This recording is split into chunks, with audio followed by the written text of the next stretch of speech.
avant de parler des films et des choix que vous pourriez faire pour le festival, peut-être quelques mots pour le festival, parce que ce n'est pas évident de savoir ce que ça veut dire. Festival Ciné 32, Indépendance et Création, des festivals, il y en a partout aujourd'hui, dans le cinéma, dans la musique, dans les musiques, partout. Hein. Et dans le cinéma, il y en a une très grande, que le Festival de Cannes, tout ça, dont vous en avez tous entendu parler, bien sûr. Nous, c'est un festival qui n'a pas grand-chose à voir avec ça, même si on l'appelle festival. Il est né de l'activité de Ciné 32, au bout de 20 ans, dans cette vieille histoire, vous étiez loin d'être né. Et au bout de 20 ans, on a eu l'idée de faire un petit festival pour fêter les 20 ans de l'activité de Ciné 32. Et on l'appelait Indépendance, avec un S de pluriel, on pourrait y revenir, et Création. Et l'idée, c'était un peu d'illustrer, de montrer les films que l'on pouvait voir dans des tas de salles en France, pas seulement dans les grandes villes, mais aussi dans des petites communes, pour peu que l'exploitant de la salle de cinéma ait envie de montrer la diversité des films. Alors c'est vrai que le cinéma, pour vous, comme pour la majorité des gens, c'est peut-être un, deux films, trois films par mois dont tout le monde va parler et que quelques-uns assez nombreux vont aller voir. Or, vous savez combien il sort de films chaque semaine dans les salles de cinéma, théoriquement. Hein. Il en sort à peu près entre 12 et 15, quand ce n'est pas un peu plus. 12 et 15 films par semaine. Il sort donc pratiquement, il sort 650 films par an. Personne ne voit 650 films. Et dans ces 650 films, ben, il y en a des centaines qui ont de toutes petites sorties dont on ne parle pas, qui sont souvent les films les plus passionnants, en tout cas ceux qui nous intéressent, nous, dans le travail à réessai, c'est-à-dire les salles qui mènent un travail à réessai. Ça ne veut pas dire qu'elles ne montrent pas tous les blockbusters qu'on a envie de voir, ou tous les grands films familiaux pour le jeune public et pour les enfants et familles, mais on choisit aussi de montrer des films qui sont faits par des gens qui ont une démarche de créateurs et pas seulement de fabricants, si vous voulez, de produits pour le divertissement, pas seulement. Il y a des films très divertissants aussi. Mais voilà. Alors ces films-là, ils sont nombreux, ils ne sont pas tous réussis, bien sûr. Ils sont très différents les uns des autres. Et c'est ça qui nous intéresse, nous, dans l'exploitation cinématographique, c'est de leur donner une chance d'être vus par des spectateurs qui ont attrapé le virus, la découverte du cinéma, comme vous pouvez l'attraper pour découvrir des musiciens nouveaux ou des livres ou autre chose. Hein. Voilà, donc Indépendance et Création, 19e édition déjà, donc ça a pris du poids. Le premier public, c'est pas vous. Le premier public, c'est justement des responsables de salles de cinéma, des exploitants de salles, qui programment leur salle et qui choisissent de passer tel ou tel film. Donc l'idée, c'est de leur proposer une sélection que j'établis, que nous établissons parmi tous les films qui vont sortir, de quelques titres auxquels on peut apporter un coup de main, que ça vaudrait peut-être le coup, en tout cas, de montrer dans les salles. Ça ne veut pas dire qu'on va aimer tous ces films, ça ne veut pas dire que tous ces films sont des chefs-d'œuvre, ça n'a pas de sens de toute façon, mais ça veut dire que tous ces films-là, ben, ils ne prennent pas le spectateur pour un cochon payant, si vous voulez. Hein, ils ne prennent pas le spectateur pour quelqu'un qui va voir le programme qu'il attendait et rien de plus, et il est content. Ils prennent le spectateur pour quelqu'un d'intelligent qui a envie de découvrir, qui réagit devant ce qu'on lui propose, et qui bouge. Quoi. Et donc c'est des films qui ne prennent pas les gens pour des imbéciles, simplement. Ça ne veut pas dire qu'ils sont difficiles. Ça veut dire qu'ils ne sont pas toujours confortables, parce qu'il n'y a rien de plus confortable que de retrouver ce qu'on connaît déjà. Hein, c'est normal. Et on y a tous ce plaisir, il n'y a pas de mal à ça. Mais dans le cinéma, on peut découvrir autre chose que ça. Donc voilà l'idée. Donc je vous dis, il y a à peu près 300, je crois que 300 films, ou un peu plus même, qui sont recommandés à réessayer, c'est-à-dire signalés comme relevant d'un effort, d'une volonté de programmer autre chose que le tout venant du divertissement. Sur ces 300 films, évidemment, il y a de tout. J'en ai vu pas mal, de ceux qui vont sortir à partir de novembre, décembre et surtout en premier semestre 2017, puisqu'on sait longtemps à l'avance. Il y a beaucoup de films qui sont faits et qui attendent d'avoir des salles pour pouvoir sortir. Hein, tous les films que l'on fait ne sortent pas facilement, il y en a qui ne sortent pas d'ailleurs. Voilà, donc là j'ai choisi 58 films cette année, en 4 jours, ben, c'est pas mal. Hein. 50 films en 4 jours. Donc c'est un festival, et ça c'est un critère pour un festival, c'est un festival frustrant. C'est-à-dire qu'on ne peut pas tout voir. Hein. On ne peut même en voir, en s'accrochant bien, que 15. Donc dites-vous que c'est un festival où il y aura 43 films que vous ne pourrez pas voir de toute façon là. Mais c'est pas grave, puisqu'ils n'ont pas encore sorti. Hein. C'est pour signaler qu'ils existent, et en tout cas des exploitants les voient, et aussi tous les cinéphiles. Alors il y a des jeunes, il y a des lycéens, des options cinéma qui viennent, vous, et d'autres lycées aussi. Il y a des cinéphiles du Grand Sud-Ouest, et même parfois de plus loin, qui viennent ainsi repérer des films avant. Et tout ça, ça aide ces films à avoir un peu de visibilité lorsqu'ils sortiront, parce que les pauvres, pas tous, mais souvent, ils sont écrasés de quoi on vous parle aux journaux télévisés, de quoi on vous parle sur beaucoup de réseaux sociaux, c'est pas de ces films-là, forcément. Voilà donc pour l'esprit du festival. Hein, donc, on ne peut pas tout voir, mais on peut faire des choix, et en tout cas, ce sont toujours des expériences, ce sont ce qu'on peut appeler des propositions de cinéma.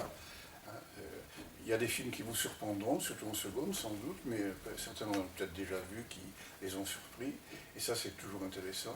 Il y en a qui vous émouvront, il y en a qui vous feront rire, il y en a qui vont vous intriguer.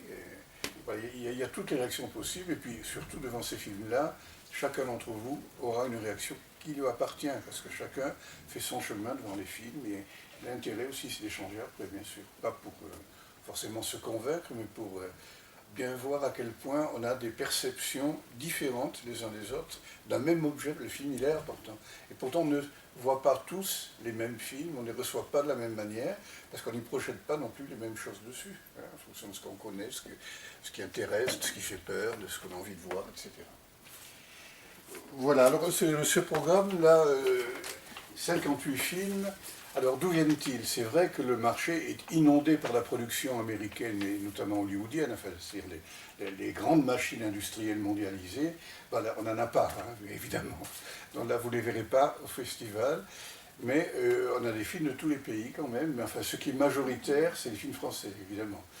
C'est les films français, parce qu'il y a en France une politique du cinéma qui... je ne dis pas que ça rend facile, mais ça permet quand même l'éclosion de beaucoup de films avec des petits moyens. Et donc il y a quand même une riche production dans le cinéma français, qui parfois du mal dans les salles d'ailleurs, mais voilà. Donc on a 30 films français sur les 58. Alors souvent c'est des coproductions aussi, mais 30 films majoritairement français. Ça peut être des coproductions avec d'autres pays d'Europe, etc. Et il y a 12 films d'autres pays d'Europe, dont en tout il y a 42 films européens, disons. 42 films européens et 16 films de tous les pays du monde, en dehors de l'Europe, bien sûr les États-Unis, quelques films d'indépendants américains, mais du Japon, de Corée du Nord, on se promène, hein, de Thaïlande, un film par-ci par-là, du Chili. Voilà, donc vous voyez, un vaste voyage qui est proposé, un voyage impossible à faire en entier, dans beaucoup d'univers de cinéastes, mais aussi dans beaucoup de pays du monde problématiques, de façons de vivre, etc. Donc c'est vraiment des fenêtres ouvertes, à la fois sur le monde et sur la création.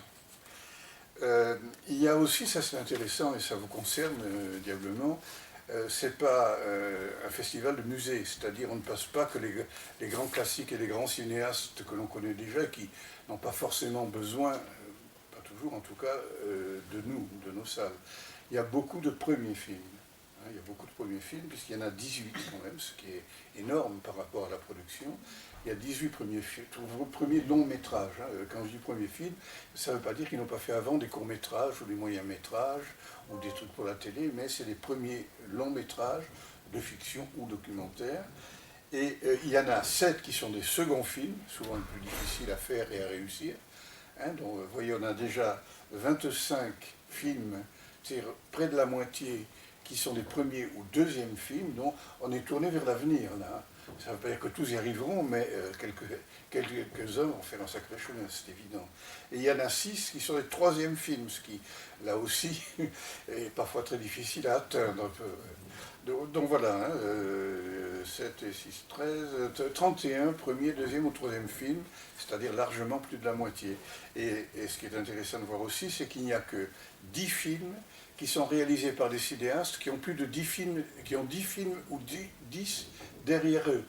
Alors il y en a un ou deux qui en ont une trentaine aussi, parce que ils sont, sinon on fait un parcours, ils ont une sacrée carrière derrière, comme Marco Bello ou d'autres, mais ils sont très minoritaires, donc, hein, c'est 20% en fait, des propositions. Puis, un détail qui fera plaisir à tout le monde ici, je sais, il y a 18 films quand même qui sont réalisés par des réalisatrices. Le cinéma, traditionnellement, est un métier extrêmement machiste. Hein. Dans l'histoire du cinéma, il y a très peu de femmes qui ont accédé à des postes de réalisation, de mise en scène. Il y en a quelques-unes, quelques pionnières. Mais c'est vrai qu'aujourd'hui, évidemment, les choses évoluent, ce qui ne veut pas dire que tout est réglé et partout, loin de là, vous le savez. Voilà donc pour présenter un peu le programme. Alors, dans tous ces films-là, comment vous y préparez un peu? Disons, il y a des films qui ressemblent quand même aux films que vous voyez quand vous allez au cinéma, c'est-à-dire des films qui racontent une histoire du début à la fin, que l'on suit sans trop de difficultés, alors des histoires qui peuvent surprendre, où tout n'est pas expliqué tout le temps, peut-être qu'il faut parfois y faire attention, mais enfin, c'est des films qui ont une narration classique, il y en a à peu près comme ça, 25-30, hein, ça dépend de chacun aussi, hein, de ce que vous avez vu. Enfin, c'est des films comme les autres, si vous voulez, à première vue en tout cas. Et puis il y a d'autres films, il y en a bien 25 aussi, qui sont des films, si vous voulez, qui à la fois réfléchissent sur la réalité, sur la vie, sur le monde, mais aussi ont un point de vue, comment dire, un point de vue qui se perçoit sur le cinéma.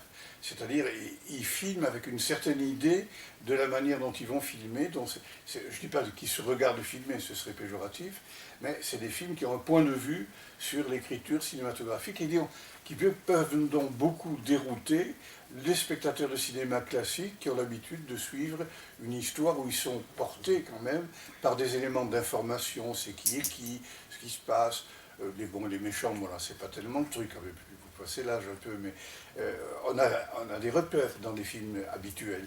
Dans ces films-là, on peut être un petit peu promené, un peu perdu, mais là aussi, il ne faut pas se demander ce qu'ils veulent dire, il faut les prendre comme ils sont et y rentrer. C'est des démarches toutes très différentes. Ils ne sont pas difficiles. Disons, on peut louper la porte d'entrée. Hein, si on se cramponne parce que ça ne ressemble pas à ce qu'on a l'habitude. Voilà. Et c'est l'intérêt aussi de ces expériences qu'on vous propose au cinéma. Ciné 32.